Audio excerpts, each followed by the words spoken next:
Today, we have the Ford territory with us. Now, this is Ford's attempt to beat Chinese manufacturers. You see, since the late 2010s, buyers started gravitating towards Chinese brands because of their feature-rich products that were priced at levels that were almost unbeatable. And legacy manufacturers did everything in their power to compete with them.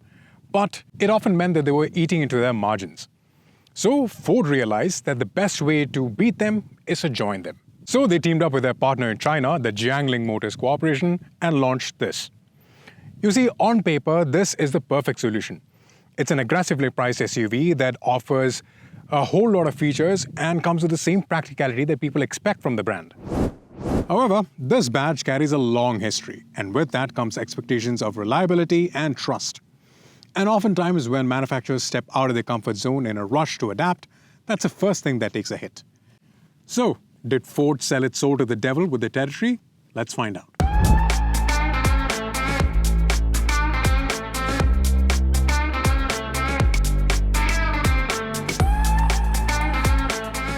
Now, the first thing I want to talk about is how Ford has managed to give every model in their lineup a distinct styling. You see, now we live in a time when manufacturers tend to lean heavily on a design language, which is why you find that all their models look about the same, with just a difference in their size. But Ford, on the other hand, has not done that. Case in point, the Ford Territory. You see, the Territory looks very sleek from all angles. Starting off, you have a sloping hood that ends with a very angular design for the nose. Over here, you can find a honeycomb mesh design for the grille, which is finished in dual-tone chrome and black finish. Over on the sides, you have L-shaped LED DRLs, which sits above the LED headlamps, which also feature a follow me home function as standard. Over on the sides, you have 18-inch alloy wheels, which gets a dual-tone finish, which are shod by GT tires. Moving further back, you have body-colored rear-view mirrors with integrated turn signals, a strong shoulder line that runs all the way to the back, and a slightly sloping roof at the top, which gives a bit of sportiness to the design. In terms of dimensions, the Ford Territory is 4.6 meters long, 1.7 meters tall, 1.9 meters wide, and gets a ground clearance of 190 millimeters. Now, moving over to the rear, you have LED tail lamps that has a design that seems to be loosely inspired by the Mustang. Over in the center, you have Ford's new 3D logo, which, by the way, can also be found in the front. And below it, you have the Territory badging.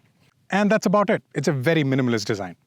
See, overall, it strikes a balance between style and practicality without being too loud. Now, if you think that the Territory is big on the outside, wait till you see the interior.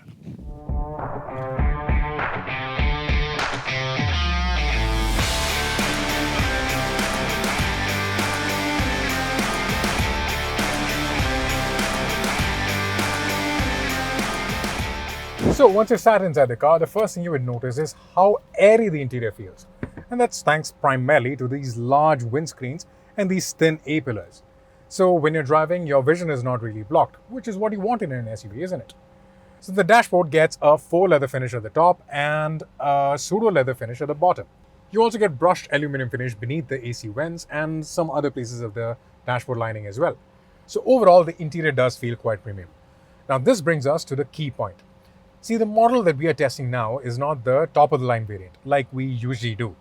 So you do miss out on quite a lot of features, which include a sunroof, auto headlamps, wireless charging, a 12.3-inch instrument cluster, and much more. We'll list down the features list for you to compare on the screen right now. Now let's talk about what are the features that you get with this trim. Now the list starts off with this dual screen setup, which includes a 7-inch instrument cluster on the left and a 12-inch infotainment system on your right. Now again, since it's a mid-tier model, you don't get the 12.3-inch liquid instrument cluster, like Ford likes to call it. What you get is a basic instrument cluster, which gives you all the basic information. The infotainment system, however, gets features like wireless Apple CarPlay and Android Auto, which is quite commendable considering that it is a base model. Now when it comes to the infotainment system, there are a couple of things I want to talk about. The first thing is that when you adjust the temperature control, in about 5 to 6 seconds, it goes back to the maps or whatever you've been using before, which is not a feature that you find even in high-end cars. You see, the infotainment system is quite good, but the thing is it stretches quite wide and it becomes a little inconvenient when you're driving and you want to reach something on the other side of the screen. Say, for example, when you're on maps. So that, I think, becomes a bit of a problem when you're driving. Now moving back to the rest of the interior, you find a faux leather finish for the steering wheel, where you can also find controls for your media on your right side, and cruise control, which again, considering that it is a base model, it is quite commendable that Ford offers cruise control in this variant. Now in the middle, you get a floating center console with temperature control buttons on the top, which again is quite commendable because nowadays most of the cars have it integrated into the infotainment system, which becomes inconvenient when you're driving. But on this car, it is moved separately, which makes it a lot more convenient, especially when you're driving. Moving further back, you get a rotating gear knob, electronic parking brake with auto hold and auto start stop function buttons behind it, and you also get media buttons on the further end. And on the right side, you get a concealed chamber where you can hold your cups or even a 500 ml bottle like such. At the extreme back, you get a cubby holder, which is not cooled. And on top of that, you also get a moving tray. Below the floating center console, you also have more storage space where you can hold diaries or even a handbag. Here you can also find two USB ports. One is a USB-A port and the other is a USB-C port. Now, when it comes to the seats, you get leather across all trims. But the base models get pseudo leather, and only the top end titanium variants and even the dark variants, which is not available in UAE at the moment, gets leather finish. Up top, you also get controls to your interior lighting as well as storage for your sunglasses. Now, when it comes to the door pads, you get a dual tone finish with leather near the window switches.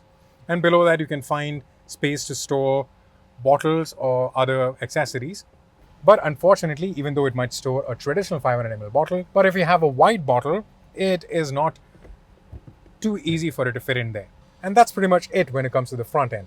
Now let's move back to the rear seats and see how they fare. When you sit in the back seat, this is where you realize how much space is offered in the Ford territory.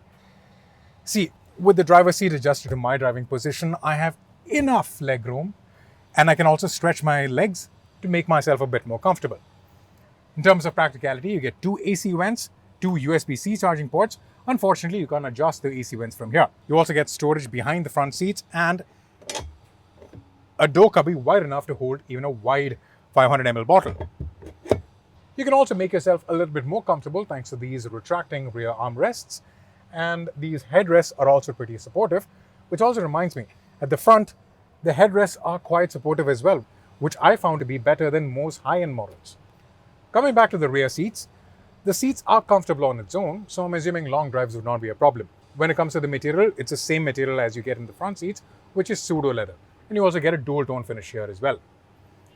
When it comes to safety features, the car comes with 6 airbags as standard, and you also get 2 ISOFIX anchors at the rear seats as well.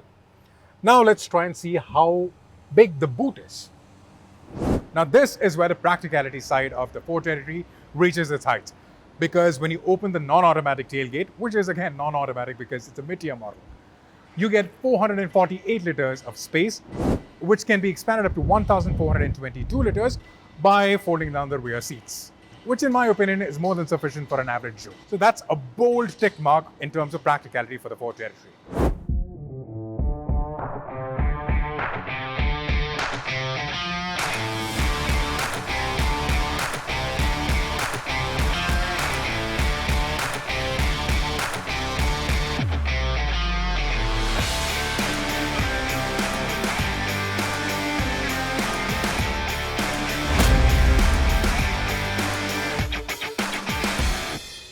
Now, if you're a person like me who judges a car just by the way it drives, then you've come to the right place. Let's start with the engine. Here in the UAE, the territory is offered with either a hybrid powertrain or a pure petrol version. Neither of them come with a 4x4 or an all-wheel drive version. The territory is only offered with a front-wheel drive configuration. And that, I think, is primarily to give better fuel efficiency. Now, the hybrid version comes with a 1.5-liter petrol engine that's paired with a 64 kWh battery pack. Combined, it produces 241 horsepower and a monstrous 545 Nm of torque. Now, Ford claims that the hybrid version can get up to 23 kilometers of fuel efficiency. So it sounds like the perfect SUV for people like us who battle with bumper-to-bumper traffic on a daily basis. Having said that, the model we have on test is the pure petrol version. This SUV produces 190 horsepower and 235 Nm of torque. Ford claims that this version can return up to 15 kilometers in fuel efficiency. Now, when you compare it to its rivals, it's slightly better than the Chinese rival, the Geely Starray. It's about the same as the Nissan X-Trail and a whole lot more better than the Toyota RAV4. However, you can also opt for the hybrid version if fuel efficiency is at the top of your priority list. But again, you'll have to pay a premium of about 15,000 dirhams for it. Now let's stop beating around the bush and get straight to the point of how this car drives. See, right from the get-go, the territory is very smooth. The 7-speed DCD transmission makes gear shifts feel effortless, and the suspension is soft enough to soak up all the rough patches on the roads. And the electronic steering wheel is light to make the car feel nimble in the city, and it stiffens up on the highways, so you get better control when you're cruising on higher speeds. When it comes to acceleration, well, why don't we take a quick pause and test it out for ourselves? For that, we go into the vehicle settings, vehicle safety, and switch the drive mode to sport. Now, since it's a mid-tier model, it doesn't really have a launch control per se, so we'll just have to do it manually. So we press the brake as well as the accelerator, wait for a couple of seconds, and then lift off.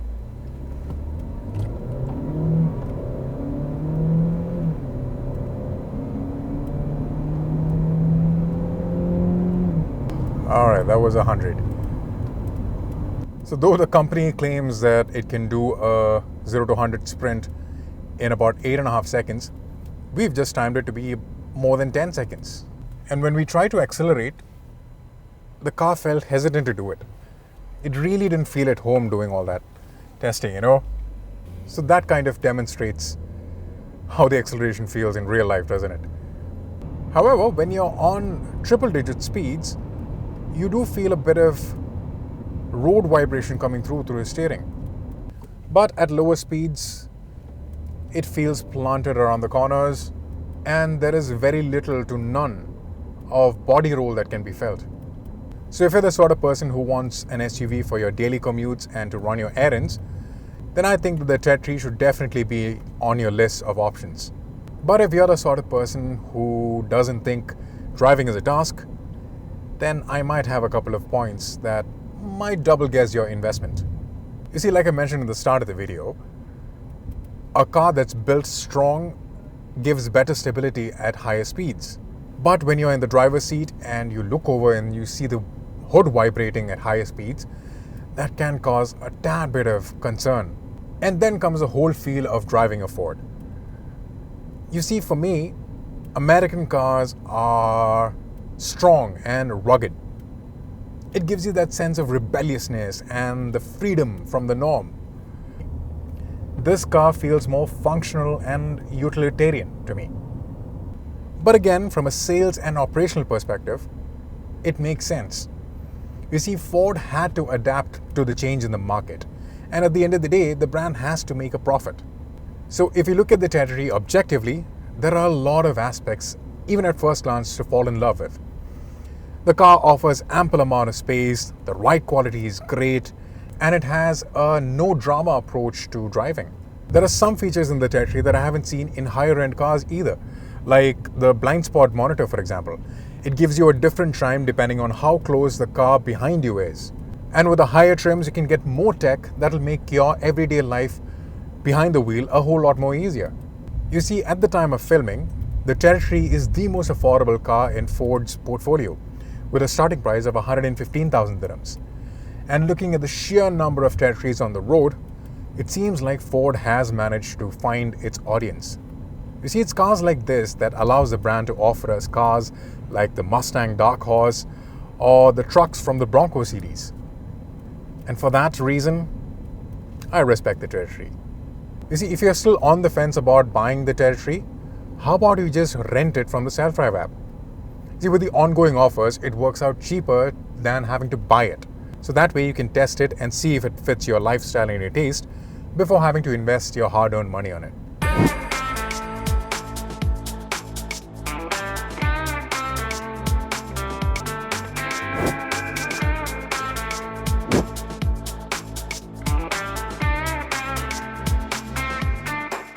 And that wraps up my time with the Tetri. If you like this video, don't forget to like it on YouTube and do subscribe to the Auto Drive channel for more such content.